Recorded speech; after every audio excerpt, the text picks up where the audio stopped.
Bonjour à tous, mes amis de ma page Facebook Passion Maquette et Diorama, ainsi que mes amis de ma chaîne YouTube, une petite vidéo, retour à l'atelier de maquette pour montrer ma petite technique pour peindre des roues donc en caoutchouc d'un véhicule de façon un peu réaliste, donc des roues poussiéreuses et un peu de boue et poussiéreuse. Donc là je commence en fait avec une sous-couche à peinture Umbroll. Donc là j'ai un pot mat 110 qui est en train de sécher. Donc c'est aussi une façon de limiter les pertes. Donc en fait, je fais une sous-couche sur les roues. Sous-couche à l'Umbroll, hein, sachant que disons, la peinture principale, je ferai à l'acrylique. Et comme on va faire donc différentes opérations de patine, en utilisant des diluants, ça risque d'abîmer donc la couche principale, enfin la couche donc de peinture acrylique.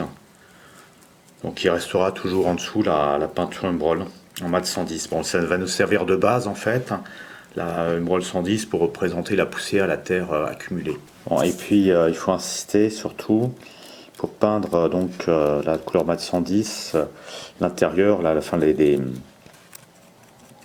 la sculpture des roues, parce que c'est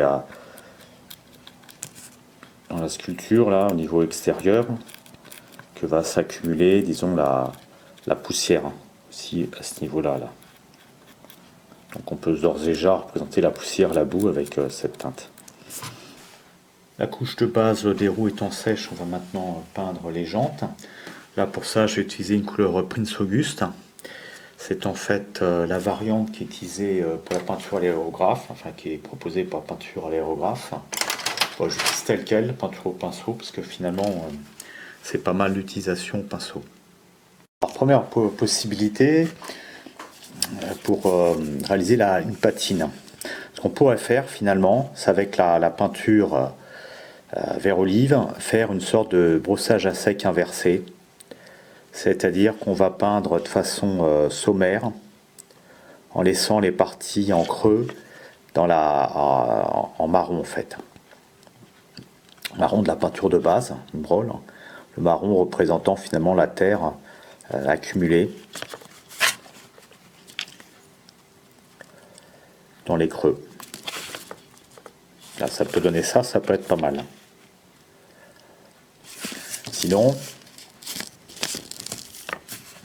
on peint l'intégralité de la pièce, de la jante en vert olive, et ensuite on reproduira la terre avec la technique que nous verrons à la fin de cette vidéo. Les jantes étant peintes de façon un petit peu sommaire, rapide, on va poursuivre avec la peinture du pneu.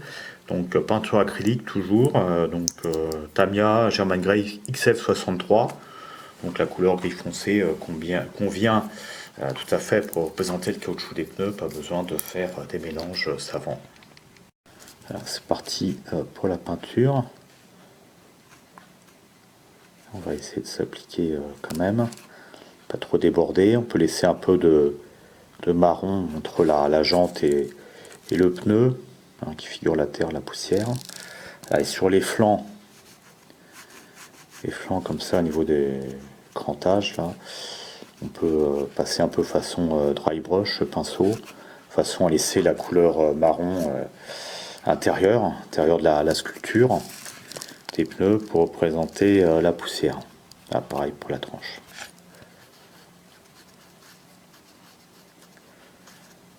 Bon, finalement, c'est un peu clair la couleur XL63, parce que je rajoute un petit peu de noir quand même pour foncer.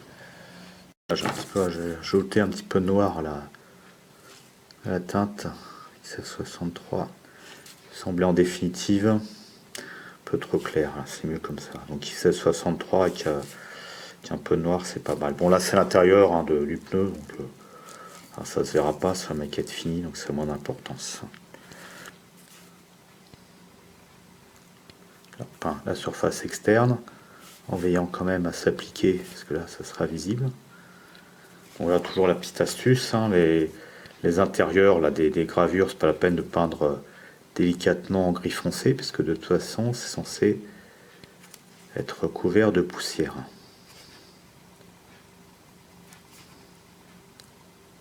En revanche, au niveau de la jonction pneu-jante, on essaie de faire un travail propre. Je vais utiliser maintenant de la terre à décor. J'en ai plusieurs teintes, donc je vais réaliser un petit mélange de teintes. Donc la suite des opérations, maintenant que les couleurs de base des pneus, des roues sont réalisées, donc on va prendre de la terre à décor.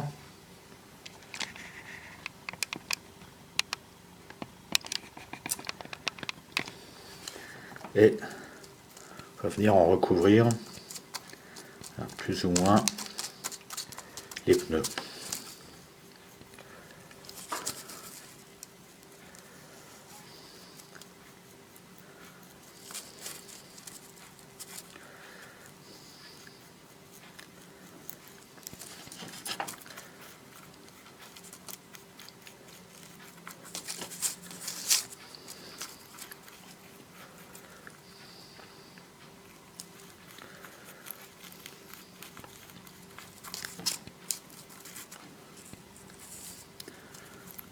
J'utilise d'ailleurs teintes différentes. Et on continue. Donc on en passe à peu près partout.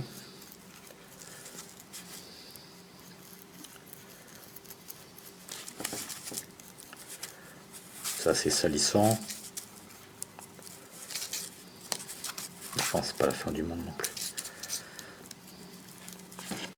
Là au pinceau, je répartis la poussière de la terre à décor à peu près partout. Donc c'est pas mal. Évidemment la terre à décor, ça va pas trop tenir tout seul, ça va finir un petit peu par s'en aller puisque c'est une sorte de poussière. Donc on va ajouter un fixatif. Alors on va s'amuser. D'abord je vais utiliser ça, Panel Line Accent Color Tamiya Brown. Donc c'est une sorte de jus tout fait. Alors attention parce que ça convient pas forcément à tous les types de sports de peinture. Voyez doucement. Voilà, hop. On va mettre un petit peu, on va mettre notre jus tout prêt, là, qui servira un petit peu de fixatif.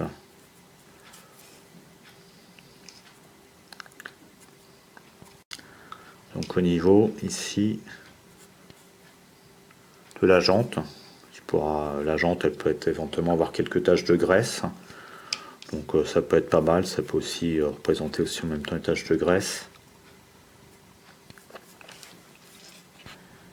Deuxième type de fixatif qu'on va utiliser, du vernis. Donc là, PBO, vernis mat à l'eau.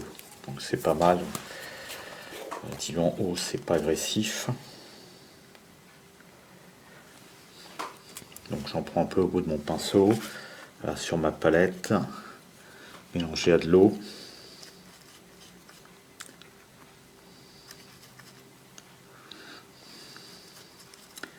Et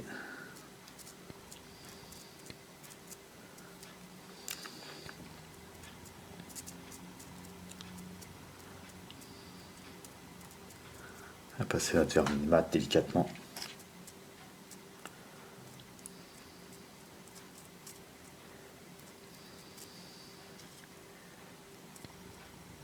C'est quasiment un jus de vernis mat, mais ça doit aller.